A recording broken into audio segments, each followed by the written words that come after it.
चुनावों में जीत हो न हो, नेताओं का कॉन्फिडेंस बड़ा मायने रखता है।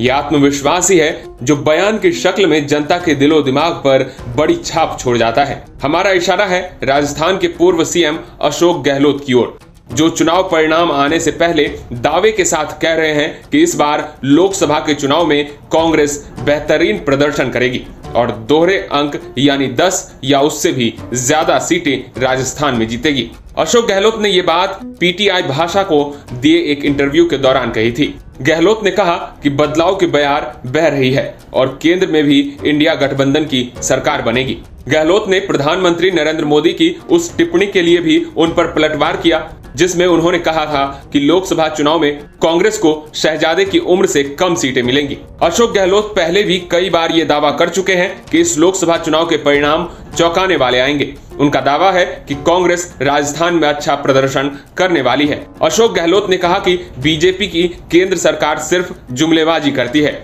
और जुमलेबाजी से किसी का भला नहीं होता। कुछ वक्त पहले अशोक गहलोत ने बीजेपी पर हमला बोलते हुए कहा था कि बीजेपी ने मोदी की गारंटी पर ही सारा फोकस कर रखा है, जो कि उन्हें भारी पड़ने वाला है। अशोक गहलोत ने पूरे भरोसे के साथ कहा है कि राजस्थान में कांग्रेस को जनता अब वापस लाना चाहती है।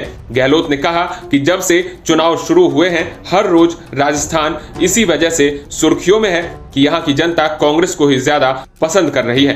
कांग्रेस नेता ने कहा कि अब राज्य की जनता कांग्रेस की योजनाओं को याद कर रही है और उनकी सरकार में लागू की गई स्कीम को वापस चाहती है, क्योंकि बीजेपी की भजनलाल सरकार में कांग्रेस की कई योजनाओं को बंद कर दिया गया जो जनता के कल्याण के लिए चल रही थी। ऐसे में लोग बीजेपी की सरकार से नाराज है।